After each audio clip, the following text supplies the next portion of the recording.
Hello everyone, welcome back to our channel Maths Zone with PP. I am Sanjeev Kumar.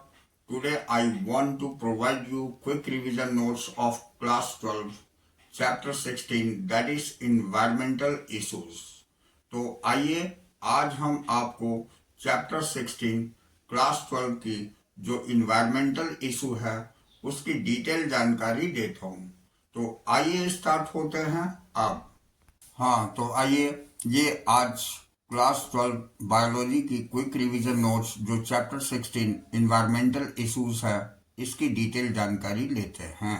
तो with increase in human population demands for food, shelter, water, electricity, roads and automobiles are increasing rapidly and exerting pressure on environment and altering the nature health of ecosystem। तो कहने का मतलब हो गया कि आज के ह्यूमन पॉपुलेशन की वृद्धि से, डिमांड फूड की वृद्धि से, शेल्टर और वाटर और इलेक्ट्रिसिटी और रोड और ऑटोमोबाइल के इंक्रीज करने से ये जो तेजी से बढ़ती जा रही है बहुत ही ज़्यादा प्रेशर इन्वायरमेंट पर पड़ रही है, हमारी नेचुरल हेल्थ इकोसिस्टम की बहुत ज़्यादा प्रभावित कर रही है। All across the world people are facing a wealth of new and challenging environmental problem every day. इसी कारण से पूरी दुनिया के अंतर्गत बहुत तरह की प्रॉब्लम को फेस कर रहे हैं जो एनवायरमेंटल प्रॉब्लम्स कहलाती है। Some of them are pollution, green house effects, ozone depletion and deforestation etcetera. इनमें से कुछ जो पोल्यूशन है, ग्रीन हाउस इफेक्ट है, ओजोन डिप्लीशन है और डिफॉरेस्टेशन इत्यादि है। नेक्स्ट देखते हैं।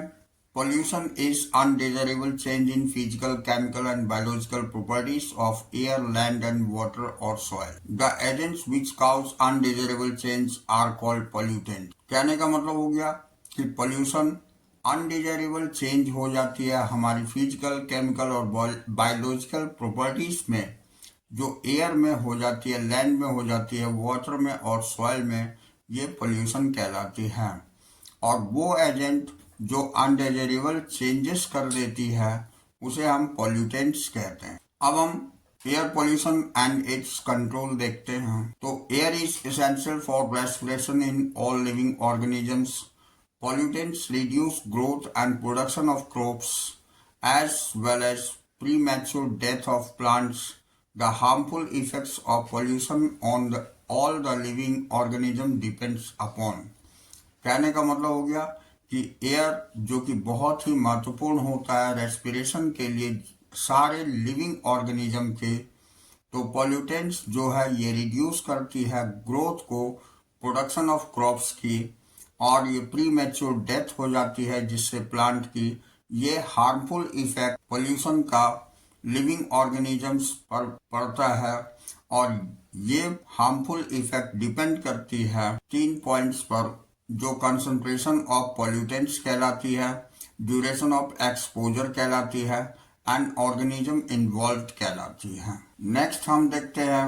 Thermal power plants, smelters and other industries release particulate and gaseous air pollutants along the harmless gases such as nitrogen, oxygen etcetera. तो जितने भी थर्मल पावर प्लांट है या स्मेल्टर है या अदर इंडस्ट्रीज है, ये रिलीज करती है, पार्टिकुलेट करती है गैसियस एयर पॉल्यूटेंट्स को, जो हार्मफुल गैसेस प्रोड्यूस करती है जैसे कि नाइट्रोजन और ऑक्सीजन इत्यादि होता है। These pollutants should be filtered out before releasing the harmless gases into the atmosphere। ये pollutants जो है फिल्टर्ड करनी चाहिए पहले, रिलीज करने से पहले ही, जो हार्मलेस गैसेस को बनाए एटमोस्फेयर में। तो there are many methods of removing particular matter।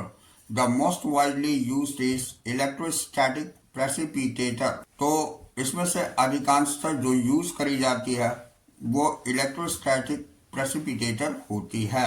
अब हम इलेक्ट्रोस्टैटिक प्रेसिपिटेटर क्या होती है इसकी जानकारी लेते हैं। तो यहाँ electrostatic precipitator, it can remove over 99% of particulate matter present in the exhaust from thermal power plant। ये लगभग 99% पार्टिकुलेट मैटर को जो प्रेजेंट होते हैं एयर में उसे एग्जॉस्ट करती है थर्मल पावर प्लांट से। ये यहाँ दिखाई गई है।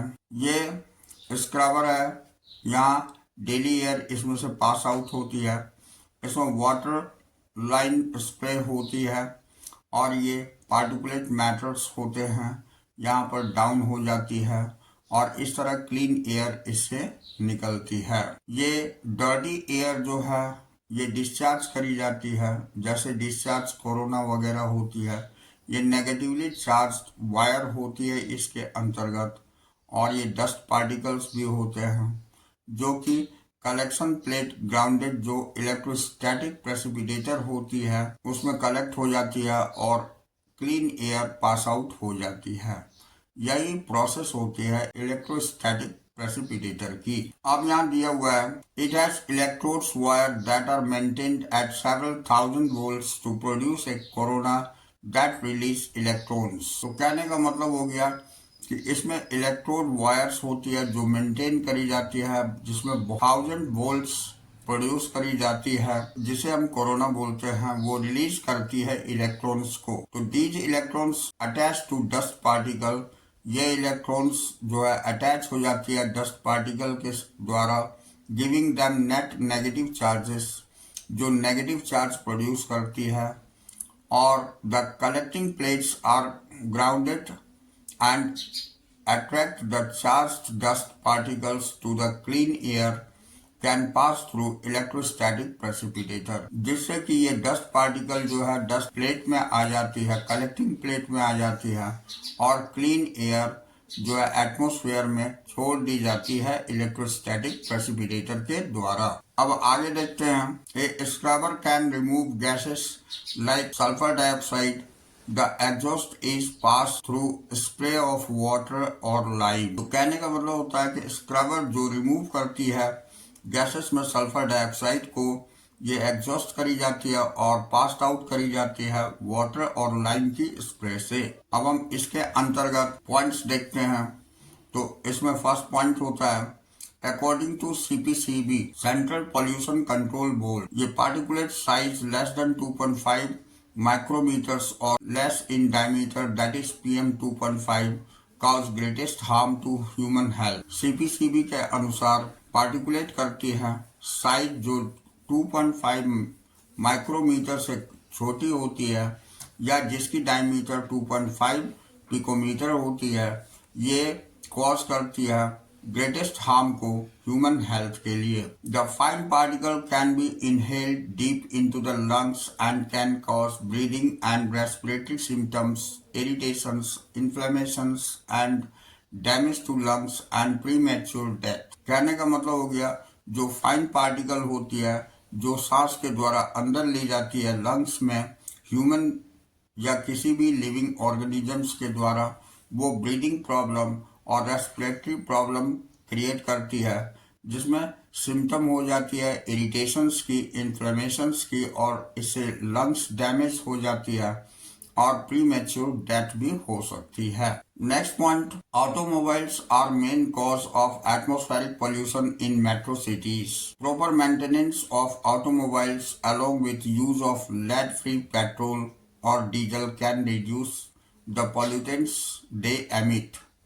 कहने का मतलब हो गया कि ऑटोमोबाइल्स ये मेन कॉज होती है एटमॉस्फेरिक पोल्यूशंस की मेट्रो सिटीज में। प्रॉपर मेंटेनेंस अगर ऑटोमोबाइल की होती है जिसमें कि लेड फ्री पेट्रोल का या डीजल का यूज होता है, तो ये रिड्यूस करती है पॉल्यूटेंट को जो इमिट होती है हमारी इन्वायरमेंट में। अब नेक्स्ट पॉइंट देखते हैं हम। तो ये catalytic converters contain platinum, palladium and rhodium as a catalyst are fitted into automobiles for reducing emission of poisonous gases. As the exhaust passes through the catalytic converter, unburnt hydrocarbon are converted into carbon dioxide and water, and carbon monoxide and nitric oxide are changed to carbon dioxide and nitrogen gas. The vehicle fitted with catalytic converter should use unlead petrol because lead in petroleum inactivates the catalyst। तो कहने का मतलब हो गया, अगर catalytic converter जो contain करता है प्लेटिनम, पैलेडियम और रोडियम को, ये कैटलिस्ट के रूप में ये फीटेड होनी चाहिए ऑटोमोबाइल्स में, जो रिड्यूस करती है पॉइजनस गैस की इमिशन को और जो एग्जॉस्ट करती है कैटालिटिक कन्वर्टर के अंतर्गत अनबर्न्ड हाइड्रोकार्बन जो होते हैं वो कन्वर्ट हो जाते हैं कार्बन डाइऑक्साइड और वाटर के रूप में, और कार्बन मोनोऑक्साइड और नाइट्रिक ऑक्साइड ये चेंज हो जाती है कार्बन डाइऑक्साइड और नाइट्रोजन गैस में। तो जो व्हीकल जिसमें कैटालिटिक कन्वर्टर फिट होना चाहिए व्हीकल्स में, वो अनलेड पेट्रोल उसमें यूज होनी चाहिए, और इसमें पेट्रोल जो है, ये लेड जो पेट्रोल में पाई जाती है वो इनएक्टिव होती है इस कैटालाइट के द्वारा।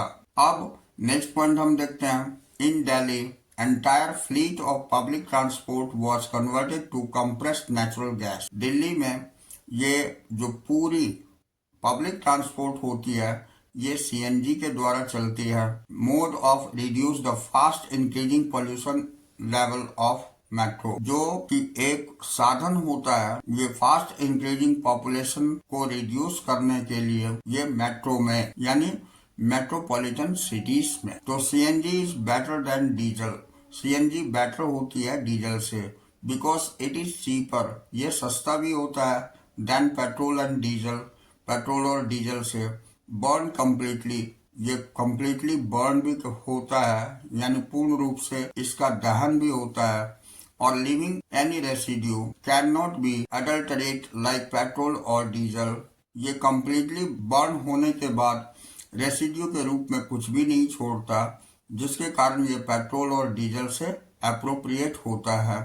But the main problem with switching over to CNG is difficulty of laying down pipeline to deliver CNG through distribution points, pumps and ensuring uninterrupted supply। लेकिन ये डिफिकल्ट है कि हर जगह CNG को उपलब्ध कराना पाइपलाइन के थ्रू, ये काफ़ी चैलेंजिंग पॉइंट्स होती है, और ये ensuring uninterrupted सप्लाई के लिए। अब हम नेक्स्ट पॉइंट देखते हैं, तो ये आउट ऑफ फ्यूल पॉलिसी है। तो the government of India had laid out a road map to cut down the vehicular air pollutions in many cities of India. The goal of the policy is to reduce sulfur to the 50 ppm in petrol and diesel and reduce level of aromatic hydrocarbon to 35% of the fuel. The Bharat Stage Second will be applicable to all automobiles in all cities.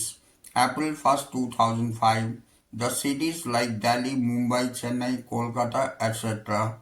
will have to meet Euro 3rd emissions norms from April 1st, 2005 and Euro 4th emission norm from April 1, 2010। तो कहने का मतलब हो गया कि out of fuel policy के अंतर्गत जो गवर्नमेंट ऑफ इंडिया के द्वारा चलाई गई है, इसमें रोड मैप की cut down vehicular air pollutions को समाप्त करने के लिए ये पॉलिसी लगाई गई है बहुत सारे इंडिया के सिटीज में। इसका मुख्य गोल है पॉलिसी के द्वारा सल्फर को 50 ppm पेट्रोल के अंतर्गत कम करना और डीजल के अंतर्गत इसकी लेवल को कम करना, जो एरोमेटिक हाइड्रोकार्बन की 35% फ्यूल के रूप में पाई जाती है। भारत स्टेज सेकंड में ये एप्लीकेबल थी सारे ऑटोमोबाइल्स के लिए जो सिटीज में चल रही है। ये अप्रैल 1, 2005 यानी 1 अप्रैल 2005 से ये लागू हुई है हमारे इंडिया के सिटीज में, जो दिल्ली, मुंबई, चेन्नई और कोलकाता है वहाँ। और ये यूरो 3rd इमिशन नॉर्म्स जो 1 अप्रैल 2005 में, और यूरो 4th इमिशन नॉर्म्स जो 1 अप्रैल 2010 से लागू की गई है। In India the air that is prevention and control of pollution act come into force in 1981 and was amended in 1987 to include noise as an air pollutant. Noise is undesirable high level of sound high sound level greater than 150 dB or more generated by takeoff or a jet plane or rocket may damage eardrums, thus permanently impairing hearing ability। तो कहने का मतलब हो गया कि India में air में जो प्रिवेंशन और कंट्रोल पॉल्यूशन एक्ट के अंतर्गत ये फोर्स करी गई 1981 में और अमेंडेड हुई थी 1987 में, जिसमें नॉइज पॉल्यूशन भी इंक्लूड हुई थी जो एयर पॉल्यूटेंट के रूप में। नॉइज ये हाई नॉइज जो undesirable high level of sounds होती है विच मिक्सेस विद द एयर, जो एयर के साथ मिक्स होती है, ये लगभग साउंड ग्रेटर देन जो 150 dB होती है और ये जनरेट होती है जेट प्लेन से या रॉकेट्स के द्वारा, जो डैमेज करती है ईयर ड्रम को परमानेंटली और ये हियरिंग एबिलिटी परमानेंटली समाप्त हो जाती है। अब नेक्स्ट पॉइंट है noise also cause sleeplessness. Noise के कारण अनिद्रा भी होती है। इंक्रीज्ड हार्ट बीटिंग, ये हार्ट बीटिंग भी इंक्रीज करती है। अल्टर्ड ब्रीदिंग पैटर्न, ये ब्रीदिंग पैटर्न को भी अल्टर कर देती है। दस कंसिडरेबली स्ट्रेसिंग ह्यूमंस, इससे ह्यूमन बीइंग की स्ट्रेस बढ़ती जाती है। अब नेक्स्ट पॉइंट है reduction of noise in industries can be affected by use of sound absorbent materials और बाय मफलिंग नॉइज, यानी रिडक्शन ऑफ साउंड इंडस्ट्रीज के अंतर्गत ये प्रभावी होती है साउंड एब्जॉर्बेंट मटेरियल के द्वारा, जिसे हम मफलिंग नॉइज के द्वारा होती है और इसे मफलिंग नॉइज कहते हैं। अब हम नेक्स्ट पोल्यूशन देखते हैं, that is water pollution and it's control. तो water bodies are lifeline of human being as well as other animals due to disposal of all kinds of waste and other anthropogenic actions that ponds, lakes, streams, rivers, estuaries and oceans are becoming pollutant in several parts of world. The government of India has passed the Water Prevention and Control of Pollution Act 1974 to protect the water resource. तो कहने का मतलब हो गया कि water bodies जो कि life line होती है ह्यूमन बीइंग के लिए या अदर एनिमल्स के लिए, इसमें अगर डिस्पोजल करी जाती है बहुत तरह के वेस्ट मटेरियल को, जो एंथ्रोपोजेनिक एक्शंस होती है, ये पॉन्ड्स, लेक्स, स्ट्रीम्स, रिवर्स और यूस्टेरिस में और ओशियंस में ये पोल्यूट करती है, ये वर्ल्ड के सेवरल पार्ट्स में। तो गवर्नमेंट ऑफ इंडिया ने पास किया है water prevention and control of pollution act को 1974 में, जो कि प्रोटेक्ट करती है वाटर रिसोर्सेस को। यहाँ देखिए ये वाटर 99.9% में ये 0.1% इम्प्योरिटीज होती है, जो कि ये 3 तरह की हो सकती है, जो मैं दिखाता हूँ। ये सस्पेंडेड सॉलिड्स होती है, जैसे सैंड, सिल्ट एंड क्ले होती है। दूसरा कोलाइडल मटेरियल हो सकती है, जिसे फीकल मैटर और bacteria, clothes and paper fibres बोलते हैं। तीसरा डिजॉल्व मटेरियल हो सकती है, जैसे nutrients, nitrate, ammonia, phosphate, sodium और कैल्शियम होती है। तो ये 0.1% इम्प्योरिटीज पाई जाती है वाटर के अंतर्गत। अब हम domestic sewage and industrial influential देखते हैं। तो the sewage that comes out from house and office makes the domestic sewage, जो सीवेज ऑफिस के द्वारा या घरों के द्वारा छोड़ी जाती है वो डोमेस्टिक सीवेज कहलाती है। ए mere 0.1% impurities make domestic sewage unfit for human use. Solid wastes are relatively easy to remove, but dissolved salt as nitrate, phosphates and other nutrients and toxic metal ions and organic compounds present in domestic wastes are comparatively difficult to remove। तो कहने का मतलब हो गया कि water के अंतर्गत ये जो सीवेज में पाए जाने वाले पॉल्यूटेंट्स होते हैं, इसमें कुछ होते हैं अनडिजॉल्व और कुछ डिजॉल्व होते हैं। तो अनडिजॉल्व जो पॉल्यूटेंट्स है उसे तो निकाला जा सकता है, लेकिन जो डिजॉल्व पॉल्यूटेंट्स हैं जैसे कि नाइट्रेट, फॉस्फेट और अदर टॉक्सिक मेटल आयंस होती है, ये प्रेजेंट होती है डोमेस्टिक वेस्ट के रूप में। इसे रिमूव करना डिफिकल्ट हो जाता है। अब next point, domestic sewage mainly contains the biodegradable organic matter which can be easily decomposed by microbes like bacteria and fungi.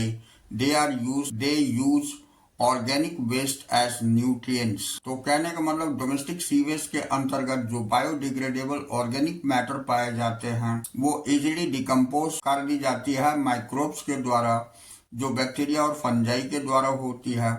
ये ऑर्गेनिक वेस्ट न्यूट्रिएंट की होती है। अब हम बायोलॉजिकल ऑक्सीजन डिमांड बीओडी देखते हैं। तो the microbes that decompose organic waste in water bodies consume a lot of oxygen that results into the sharp decline in dissolved oxygen downstream from the point of sewage discharge. तो this cause mortality of fish and other aquatic creatures. कहने का मतलब हो गया microbes जो decompose कर देती है ऑर्गेनिक वेस्ट को वाटर बॉडीज के अंतर्गत, ये कंज्यूम कर ली जाती है लॉट्स ऑफ ऑक्सीजन, बहुत ही ऑक्सीजन के रूप में, और ये शार्प डिक्लाइन करती है डिजॉल्व्ड ऑक्सीजन डाउन स्ट्रीम्स में।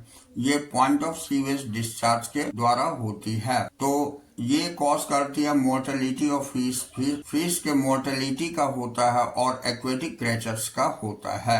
अब हम आगे की पॉइंट देखते हैं। ये BOD refers the amount of oxygen that would be consumed if all the organic matter in 1 litre of water were oxidised by bacteria. BOD refer करती है उस अमाउंट ऑफ ऑक्सीजन को जो कि कंज्यूम कर ली जाती है ऑर्गेनिक मैटर प्रति लीटर में वाटर के द्वारा, जो ऑक्सीडाइज्ड होती है बैक्टीरिया से। अब BOD test measures the rate of uptake of oxygen by microorganisms in sample of water. BOD test जो मेजर करती है ये रेट अपटेक की ऑक्सीजन के लिए जो माइक्रो ऑर्गेनिज्म के द्वारा सैंपल ऑफ वाटर में होती है। अब indirectly BOD is a measure of organic matter present in the water. BOD जो मेजर करती है ये इनडायरेक्टली ऑर्गेनिक मैटर को जो प्रेजेंट होती है वाटर में उसकी मेजरमेंट करता है। और the greater the BOD of waste water more of the polluting potential.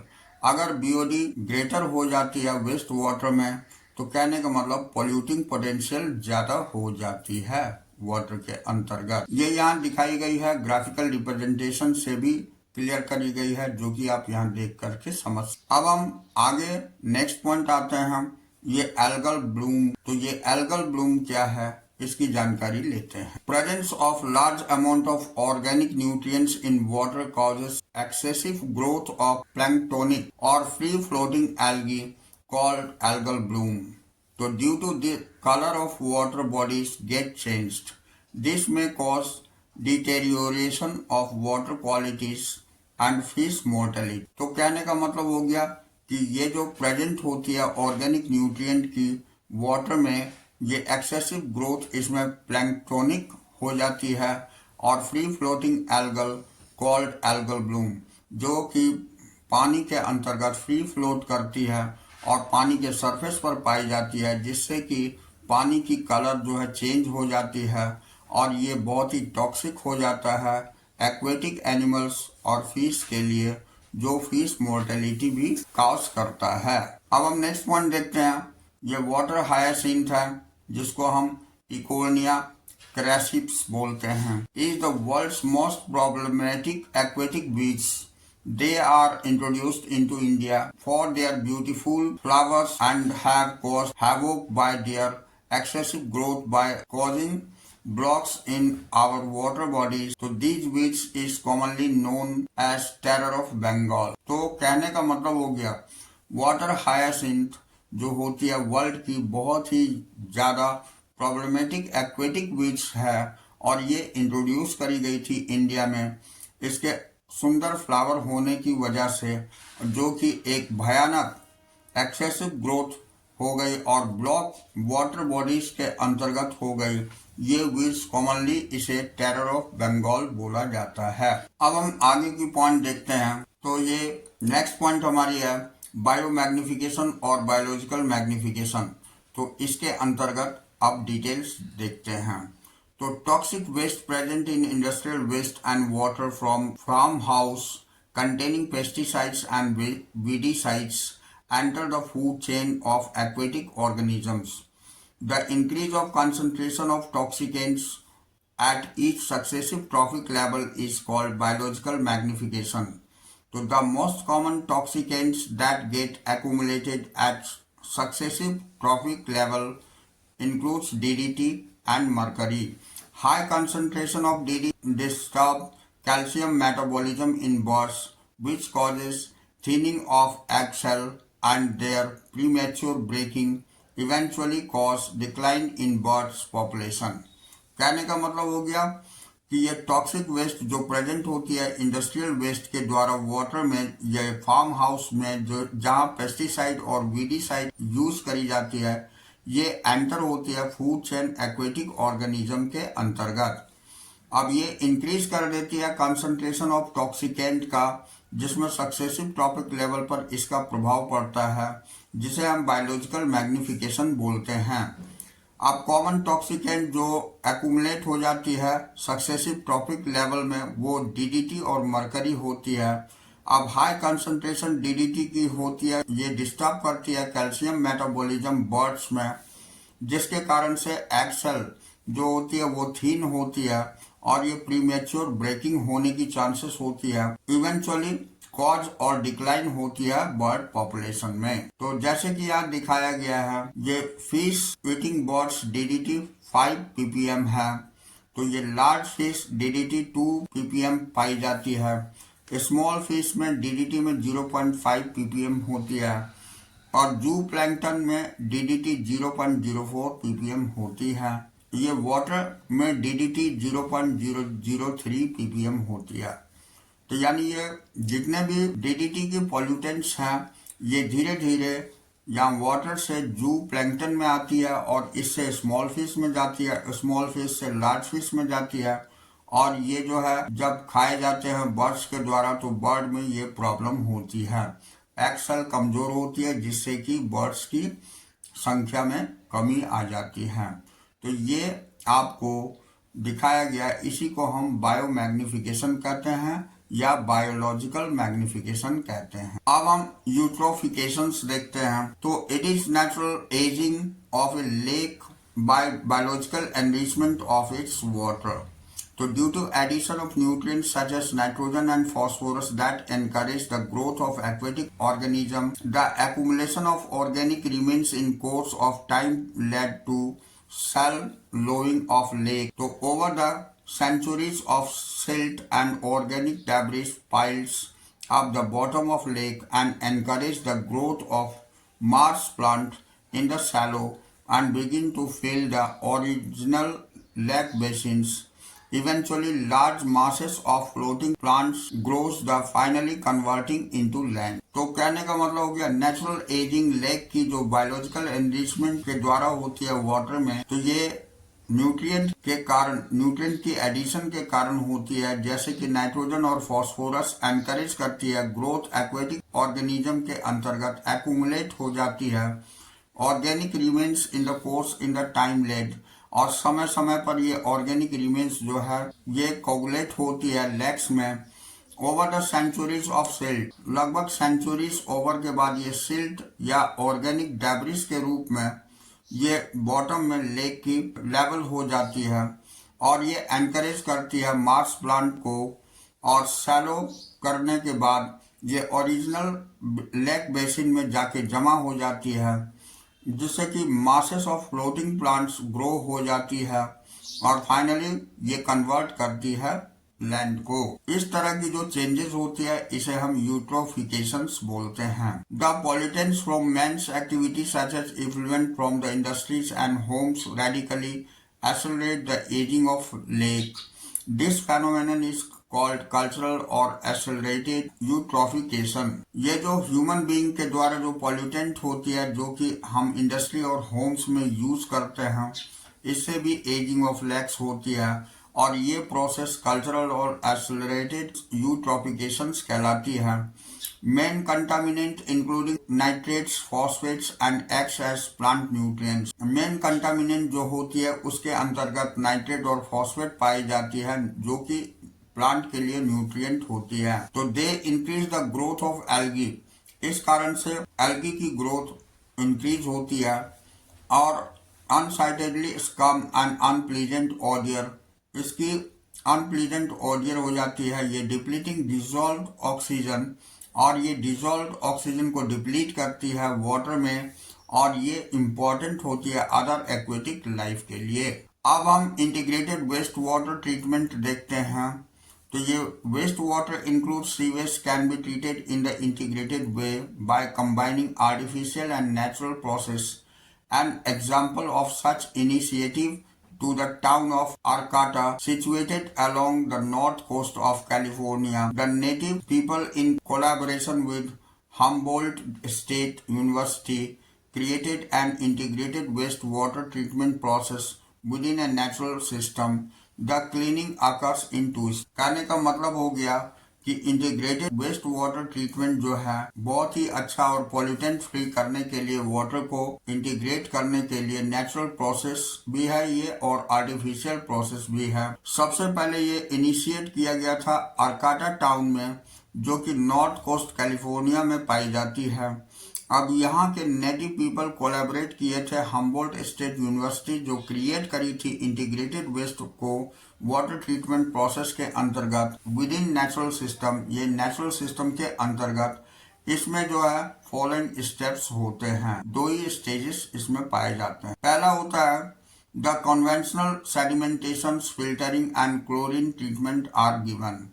इसमें कन्वेंशनल सेडिमेंटेशन और फिल्टरिंग, क्लोरीन ट्रीटमेंट दी जाती है। दूसरा होता है the combat with pollutants like dissolved heavy metals.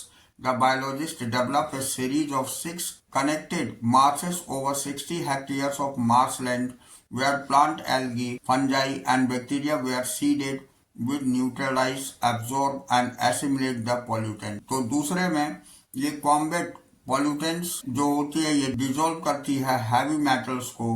तो बायोलॉजिस्ट ने डेवलप किया 6 कनेक्टेड मार्शेस को 60 हेक्टेयर्स मार्शलैंड के अंतर्गत प्लांट्स, एल्गी, फंजाई के द्वारा या बैक्टीरिया के द्वारा ये सीडेड कर ली जाती है, न्यूट्रलाइज करती है और एब्जॉर्ब कर ली जाती है और एसिमुलेट करती है पॉल्यूटेंट्स को। अब हम आगे देखते हैं। तो as the water flows through the marshes it gets purified naturally. The marshes also constitute a sanctuary which is highly diverse in the form of fishes, animals and birds that now reside there। तो ये water flow जो होती है marches में ये purified naturally होती है और ये मार्शेस कंस्टिट्यूट करती है सेंचुरीज को, हाई डाइवर्स जिसमें होती है फिशेस के फॉर्म में, एनिमल्स के फॉर्म में एंड बर्ड्स के फॉर्म में, ये रिसाइड करती है वहाँ। तो a citizens group called Friends of Arcata Marsh FOAM are responsible for the safety of this project। तो सिटीजन्स इस ग्रुप के ये फ्रेंड्स होते हैं अरकाटा मार्श का, जिसको हम फोम बोलते हैं, ये सेफ्टी के लिए इस प्रोजेक्ट के रिस्पॉन्सिबल होते हैं। अब हम नेक्स्ट देखते हैं ecological sanitation is a sustainable systems for managing human excreta using dry compositing toilet. This is practical, hygienic, efficient and cost-effective solutions of human waste disposal. The important part of that are composting method.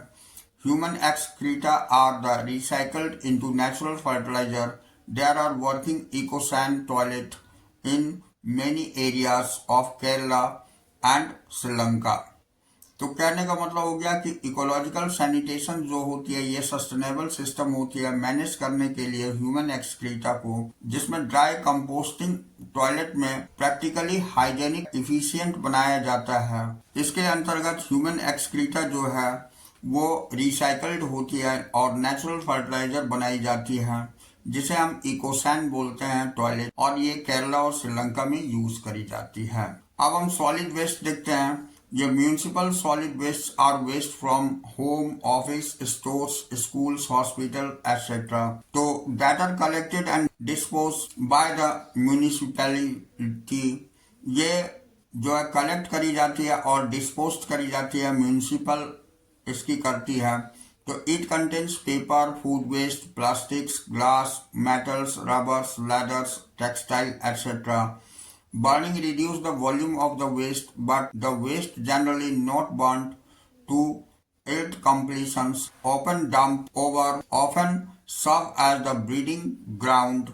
तो आप जानते हैं कि इसमें ये जो solid waste होती है इसके अंतर्गत फूड वेस्ट, प्लास्टिक, ग्लास और मेटल्स, रबर्स, लेदर्स, टेक्सटाइल वगैरह होती है।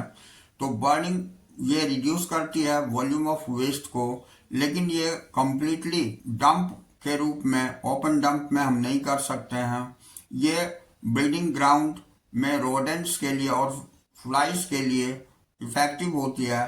तो सैनिटरी लैंडफिल्स वेयर यूज्ड, तो सैनिटरी लैंडफिल्स इससे करी जाती है।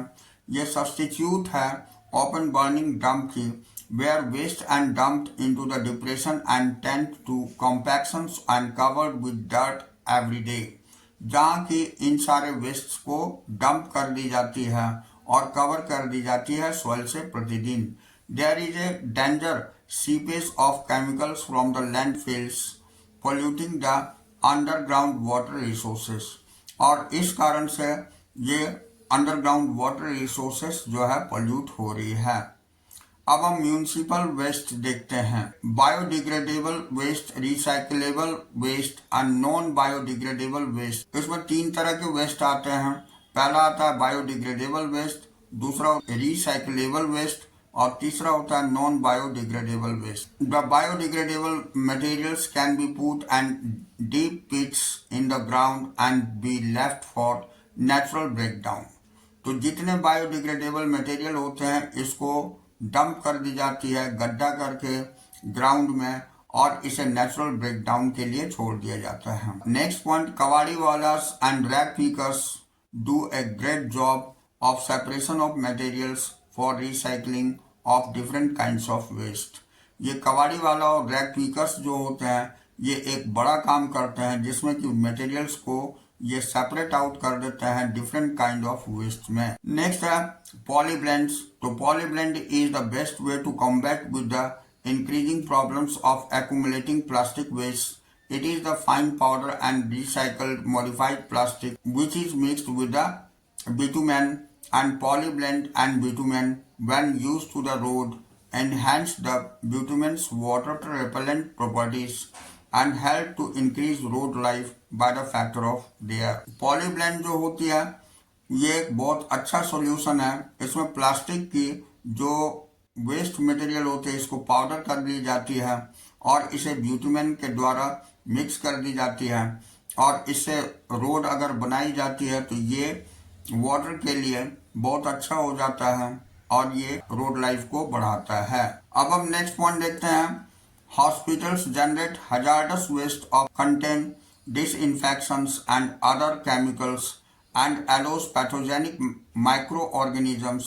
Such wastes need careful treatment and disposal. Incinerators are used for disposal of hospital wastes. तो हॉस्पिटल वेस्ट जो होती है ये सबसे ज़्यादा खतरनाक वेस्ट होती है। इसमें डिसइंफेक्शंस जो केमिकल्स की होती है ये एलोस पैथोजेनिक माइक्रो ऑर्गेनिजम्स भी पाए जाते हैं। इस तरह की वेस्ट को बहुत केयरफुली ट्रीट करी जाती है और डिस्पोज करी जाती है। ये इंसिनेटर्स में होती है ये डिस्पोजल्स हॉस्पिटल वेस्ट की। अब हम इलेक्ट्रॉनिक वेस्ट देखते हैं। Unrepairable computers and other electronic goods are known as electronic waste, जिसे ई वेस्ट बोलते हैं। तो e waste are buried in landfills और incinerated. Over half of the e-wastes generated in the developed world are exported and developing countries, mainly to China, India and Pakistan, where metals like copper, iron, silicon, nickel and gold are recovered during recycling process. अब recycling is the only solution for the treatment of e-waste, providing it is carried out of the environmental friendly manner. तो electronic waste जो होती है ये खास करके developing country जैसे China, India और पाकिस्तान में सबसे ज़्यादा होती है, जिसमें कि कॉपर, आयरन, सिलिकॉन, निकेल और गोल्ड के रूप में ये पाई जाती है और इसे रिकवर करी जाती है रिसाइकलिंग प्रोसेस के अंतर्गत। और रिसाइकलिंग एकमात्र सॉल्यूशन है इसकी ट्रीटमेंट की, ई वेस्ट की, जो कि इन्वायरमेंट फ्रेंडली मैनर में होती है। अब हम एग्रोकेमिकल एंड अदर इफेक्ट्स देखते हैं। तो use of inorganic fertiliser and pesticides have been increased many fold due to green revolutions and enhancing crop productions. The pesticides and insecticides are toxic to non-target organisms that are important components of soil ecosystem. They are biomagnified and the terrestrial ecosystem and also cause eutrophications in aquatic ecosystem. तो कहने का मतलब हो गया कि inorganic fertiliser, pesticides जो होती है ये इंक्रीज करती है बहुत सारे ग्रीन रिवोल्यूशंस को, इनहेंस करती है क्रॉप प्रोडक्शंस को। पेस्टिसाइड्स और इंसेक्टिसाइड्स ये टॉक्सिक होती है और ये नॉन टारगेट ऑर्गेनिज्म को करती है, इंपॉर्टेंट कंपोनेंट होती है सॉइल इकोसिस्टम के लिए। तो इसको बायोमैग्निफाइड करी जाती है टेरेस्ट्रियल इकोसिस्टम के अंतर्गत और यूट्रोफिकेशंस होती है एक्वेटिक इकोसिस्टम में। अब हम ऑर्गेनिक फार्मिंग देखते हैं। तो ऑर्गेनिक फार्मिंग के अंतर्गत integrated organic farming is a cyclic zero waste procedure in which waste products from one process to cycle to the nutrient for the other process to allow the maximum utilization of resource and increase the efficiency of production. It includes beekeeping, dairy management, water harvesting, composting and agriculture in chain of process which support each other and allow the extremely economical and sustainable manure. No chemical fertilizer is used in this process. तो कहने का मतलब हो गया कि organic farming के अंतर्गत ये इंटीग्रेट करी जाती है ऑर्गेनिक फार्मिंग को साइक्लिक और जीरो वेस्ट प्रोसीड्योर के रूप में, जहाँ वेस्ट प्रोडक्ट जो होती है ये प्रोसेस होती है, साइकिल्ड होती है और न्यूट्रिएंट जो प्रोसेस होती है ये अलाउ होती है मैक्सिमम यूटिलाइजेशन ऑफ रिसोर्सेस के लिए और जो इंक्रीज करती है इफिशियंसी ऑफ प्रोडक्शन को। इसके अंतर्गत बी कीपिंग होती है, डेयरी मैनेजमेंट होता है, वाटर हार्वेस्टिंग होती है, कंपोस्टिंग होती है और एग्रीकल्चर चेन प्रोसेस में होती है, जो कि सपोर्ट करता है अदर को और अलाउ करता है एक्सट्रीमली इकोनॉमिक और सस्टेनेबल वैन्यूर को। यहाँ पर केमिकल फर्टिलाइजर बिल्कुल यूज नहीं होती है इस प्रोसेस के अंतर्गत। अब हम रेडियो एक्टिव वेस्ट देखते हैं। तो nuclear energy has two very serious problem. Nuclear energy में दो बहुत ही महत्वपूर्ण प्रॉब्लम होती है। ये एक्सीडेंटल लीकेज होती है और safe disposal of radioactive waste होती है। तो the radiation release from nuclear waste is extremely damaging the biological organism as it causes mutations to occur in very high rate. It has been recommended that storage of nuclear waste other sufficient pre-treatment should be done in suitably sealed container and buried within the rock about 500 meter deep below the earth surface. तो कहने का मतलब होता है इसकी radiation जो होती है ये जब रिलीज होती है तो न्यूक्लियर वेस्ट जो है ये म्यूटेशन के लिए कॉज होता है बहुत ही हाई रेट में और इसीलिए इसको रिकमेंड करी जाती है कि इसका स्टोरेज जो है न्यूक्लियर वेस्ट का एक अच्छे वेसल्स में होने चाहिए, सुटेबल सील्ड कंटेनर के अंतर्गत होनी चाहिए और इसे बरीड करनी चाहिए 500 मीटर डीप रॉक के अंतर्गत जो अर्थ सरफेस के नीचे होनी चाहिए। अब हम green house effects and global warming देखते हैं। तो the green house effect is naturally occurring the phenomenon that are responsible for heating of earth's surface and atmosphere due to increase in concentration of carbon dioxide and methane gas. तो green house effects जो कि naturally पाई जाती है ये phenomenon होती है जो responsible होती है हीट के बढ़ जाने से अर्थ सरफेस पर और जो इंक्रीज होती है कंसंट्रेशन कार्बन डाइऑक्साइड की और मीथेन गैस की। तो clouds and gases reflect about 1/4 of the increasing solar radiations and absorb some of its, but almost half of incoming solar radiations fall into the Earth's surface, heating it, while a small portions of reflecting back.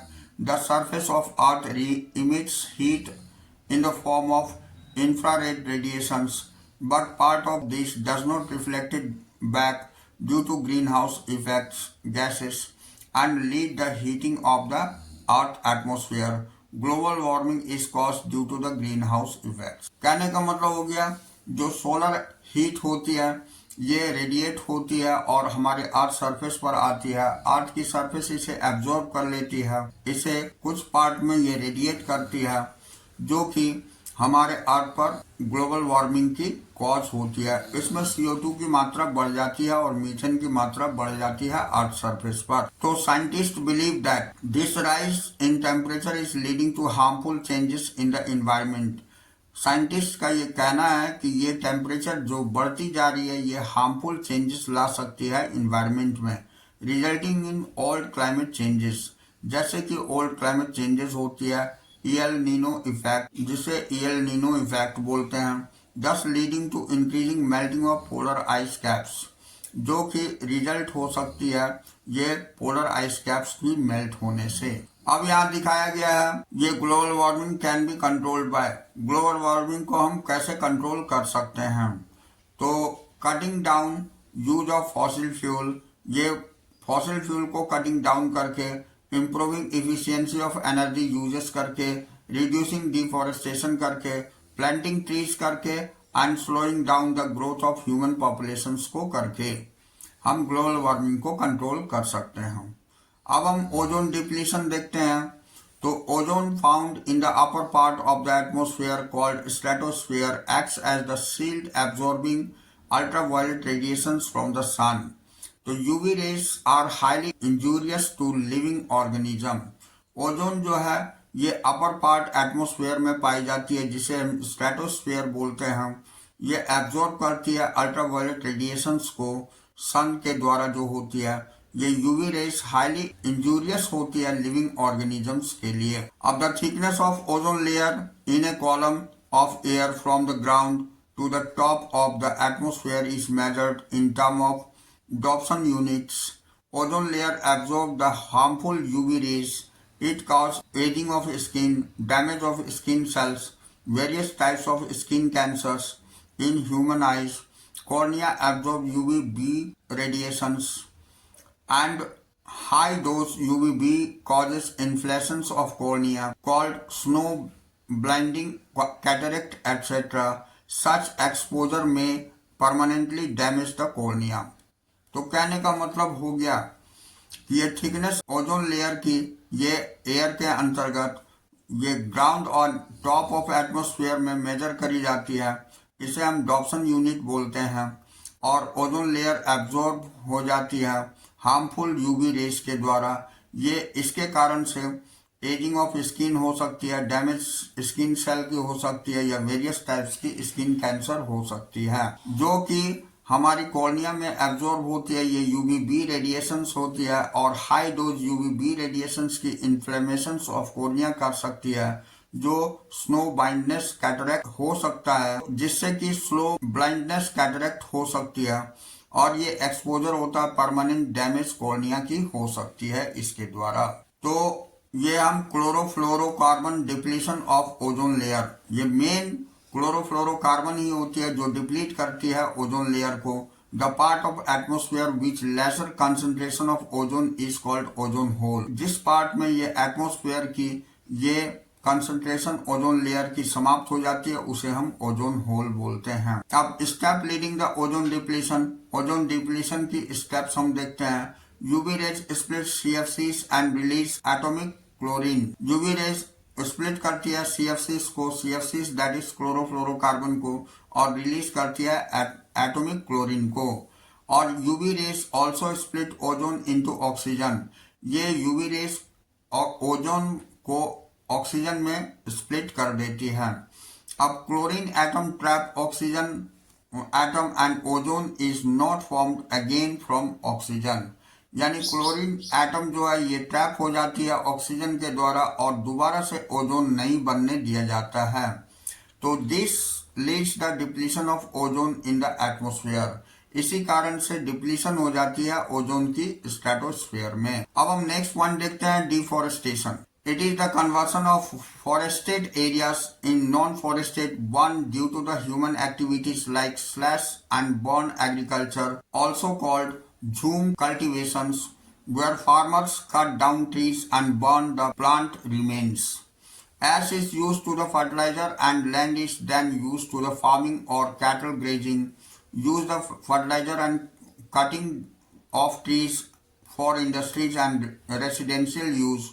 Main consequences of deforestation includes. कहने का मतलब हो गया कि पहले जो है बहुत ही ज़्यादा फॉरेस्ट जो नॉन फॉरेस्टेड एरियाज फॉरेस्ट को नॉन फॉरेस्टेड एरियाज में कन्वर्ट की जाती थी ये ह्यूमन एक्टिविटी के द्वारा और इसको बर्न कर दी जाती थी एग्रीकल्चर को जो होती थी उसे हम झूम कल्टीवेशन बोलते थे फार्मर इसको कट डाउन करके और उसके बाद फिर अपने फार्मिंग के लिए यूज करते थे और जो बचे रेसिड्यू होते थे प्लांट्स की उसको जला देते थे और ये एज फर्टिलाइजर की तरह यूज करते थे और इसको जो फील्ड साफ करके ग्रेजिंग के लिए या फार्म के लिए यूज करी जाती थी और ये फर्टिलाइजर कटिंग डाउन ट्रीज और कटिंग डाउन जो ट्रीज की हम करते हैं इंडस्ट्रीज के लिए या रेसिडेंशियल यूज के लिए यही हमारी डिफॉरेस्टेशन कहलाती है। अब मेन कॉन्सिक्वेंस डिफॉरेस्टेशन की इंक्लूड करती है जो कि मैं दिखाता हूं आपको नीचे। इसमें पहला होता है इनहेंस कार्बन डाइऑक्साइड कॉन्सेंट्रेशन, दूसरा होता है लॉस ऑफ बायोडाइवर्सिटी, तीसरा होता है डिस्टर्ब हाइड्रोलॉजिक साइकिल्स और चौथा होता है सॉइल इरोजन और नेक्स्ट होता है डिजर्टिफिकेशन एक्शन। तो ये सारे पॉइंट्स होते हैं डिफॉरेस्टेशन जिसके कारण से होती है। अब हम रिफॉरेस्टेशन किसे कहते हैं ये देखते हैं। तो process of reforesting the forest that are remove at some point of time in the past, यानी पहले जहां पर फॉरेस्ट जहां से समाप्त कर ली गई है वहां पर फिर से प्लांटिंग करना ही रिफॉरेस्टेशन कहलाता है। The government of the India is recently started the Amrita Devi Bishnoi wildlife protection award for the individuals and communities from rural areas that have shown extraordinary courage and dedications in protecting wildlife. India के government ने recently एक ये Amrita Devi Bishnoi wildlife protection award दिया individuals को या communities को जिसमें कि एक्स्ट्रा ऑर्डिनरी करेज दिखाया गया और डेडिकेशन दिखाया गया वाइल्ड लाइफ को प्रोटेक्ट करके। नेक्स्ट है चिपको मूवमेंट। तो ये Chipko movement 1974 local women of Garhwal Himalayas showed tremendous courage in protecting trees from the acts of contractors by hugging them. People all over the world have appreciated the Chipko movement. कहने का मतलब हो गया 1974 में लोकल महिलाओं ने गढ़वाल हिमालयन क्षेत्र में बहुत ही ज्यादा साहस को दिखाया जिसमें पेड़ों को बचाया। वहां के कॉन्ट्रैक्टर्स हैं उसके चारों तरफ चिपक करके और पीपल पूरी दुनिया की ये चिपको मूवमेंट की बहुत ही ज्यादा एप्रिसिएशन करते हैं, प्रशंसा करते हैं। अब releasing the importance of participation of local communities, the government of India in 1980s has introduced the concept of joint forest management so as to work closely with the local communities for protecting and managing forest. इसी चीज को देख करके government of India ने 1980 में एक concept को introduce किया जिसे ज्वाइंट फॉरेस्ट मैनेजमेंट बोलते हैं। वहाँ के लोकल कम्युनिटीज और गवर्नमेंट दोनों मिल करके प्रोटेक्ट करते हैं और मैनेज करते हैं फॉरेस्ट को। In this way this chapter has been finished here and now we will meet again on the next class.